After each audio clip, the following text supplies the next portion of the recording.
Don't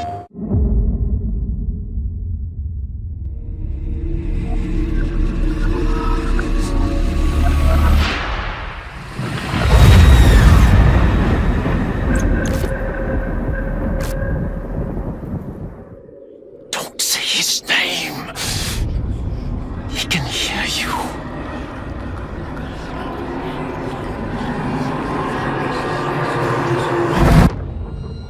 He's always listening.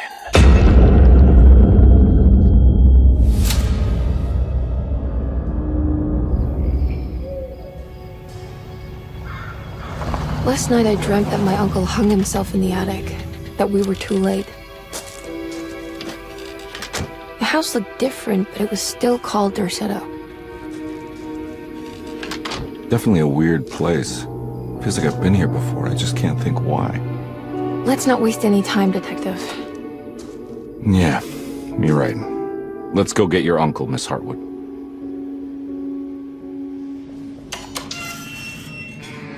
It transports you into the dark alleyways and into the night. I mean, it's always trying to create a mystery, right? It's something that's more than just jump scares.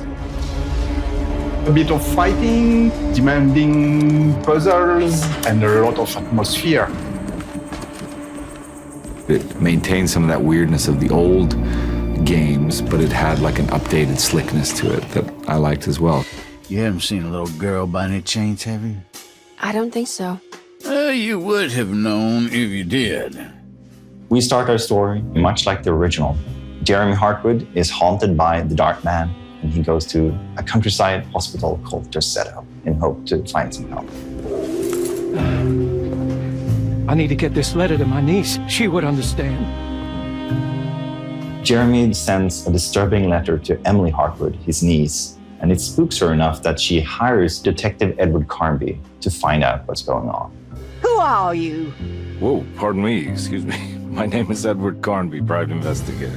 I hope you don't mind we let ourselves inside. I do mind. We knew early on that we had a character-driven story, so we needed to find some really good actors to make those characters come to life. I knew of past iterations of the game. I mean, the video game world is something that I'm very interested in general, the horror game genre specifically. David has a really strong presence as an actor, and he's able to make the funny moments really funny, but also the dramatic parts really intense. Why the hell do I wake up hearing that damn voice? I know what it sounds like, but it's not what you think. He's kind of a gruff detective, and he's like searching for something, and you know, he's hard-boiled, but he's got some humor to him and stuff like that. He's a bit of a trope or a type, and I like that. And I like the world and sort of how he's exploring this insanity amidst all this horror and stuff. I liked all those aspects. Let me know if you find her. I'll be around. Emily Hartwood has a closer connection to the plot, as she is Jeremy's niece, and therefore also suffers this strange affliction known as the Hartwood curse. I love the mystery of the game. I love the picture of her. Like, there was so much about it that I was curious of. There's a lot of fear within her and a lot of speculation and curiosity and I guess dread, intrigue. Like, there's a lot about her that is kind of on edge. 10 years now. More even since he died. He died a hero. Jodie's a fantastic actress, and she brings a lot of nuance to Emily as a character, and it really makes us sympathize with her. Who's in here? Show yourself. Yes, there is the kind of scary element, but then she still has to go on a journey and discover different things, and there should still be room to breathe and have a funny moment or a sarcastic moment or a moment of discovery. So it's just trying to really kind of keep all those other beats alive amongst the kind of darkness of it all, I guess, is how I felt anyway. So we're bringing back both Emily and Edward as playable characters, and depending on who you play, you will get a different take on the same story. The people at Regresa will react differently to you depending on who you play. Even the story will be slightly different. What are you doing sneaking around? So you should definitely make sure to play the game twice. What are you doing in my kitchen? Get out!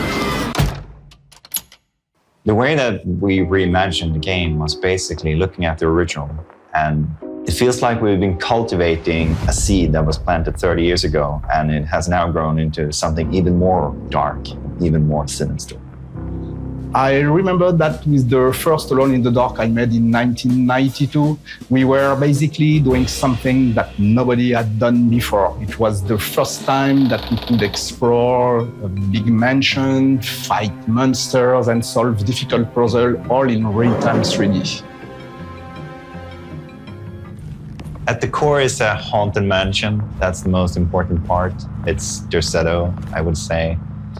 Feeling that you're trapped inside a kind of small space. Yeah. I used to say back in the old days that it was another character. Yeah, for sure. With all the remakes going on today, you are never sure what you get at the end. I think that Michael and the team at PCs did a great job preserving the core feeling of the game. They even went further than everything I could expect 30 years ago. It's really an honor to sort of be a part of the franchise in that sense, because it is such a, again, it can't be overstated. It's so special. It was such a new experience. As a fan of the original, I wanted to bring as much as I could into our version. And they might have a slightly different meaning and different reasons to be there, but if you know the old games, you will find a ton of references. Do I know you from somewhere? I remember you, Mr. Conby. I feel the franchise is in good hands now, and I can't wait to play the full game.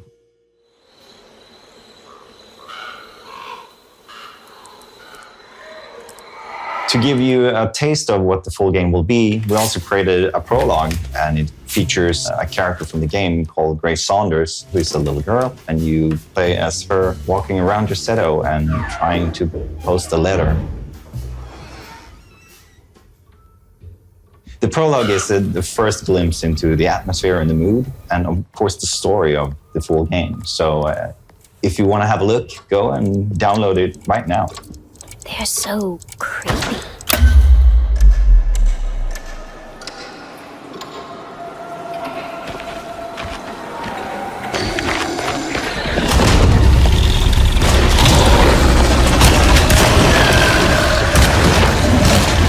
Our combat is intense and tough, and you will need to use every bullet you can find. And if you run out of bullets, I'm out of bullets. you might need to get in close and hit them with a melee weapon. Or if you're lucky, you can find something to throw. As mentioned before, your job is to find out what happened to Jeremy Hartwood. And to do that, you will need to visit some unexpected places. And to get to those places, you will need to find clues and solve some interesting puzzles. Depending how much you feel like a detective yourself, you can choose how much you want the game to help you find clues and where to go next. So the biggest creative focus for me has for a long time been to reach something beyond the mundane, something spiritual. Mike, the director, and I, we spent a lot of time trying to figure out what musical direction we wanted to take with this project. And when we finally decided to go for this kind of dark or doom jazz direction, our minds went directly to Jason, who is a master in this genre. It's a very visual genre of music. The fact that it's inspired from noir films or noir detectives is already a good explanation of why this music fits very well for Alone in the Dark. There's a huge mountain and volcano of reverb with drums and screaming saxophones.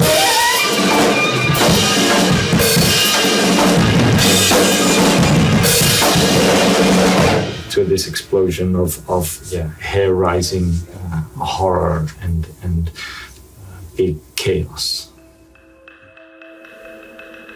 As the player is drawn deeper into the game world, they will face off with the sinister presence known as the Dark Man. The Dark Man isn't real, Jeremy. There's nothing he can do to hurt you. How do you think any of this is happening? How do you still not trust my words? Fine. Then let me help. Don't be foolish. He will bury you next to me in his sunken temple for an eternity.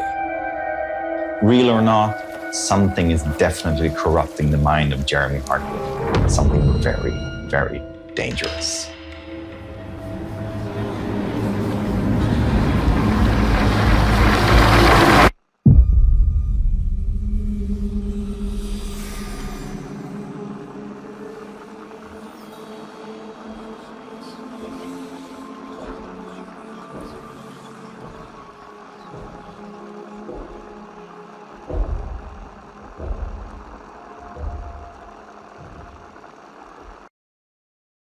PlayStation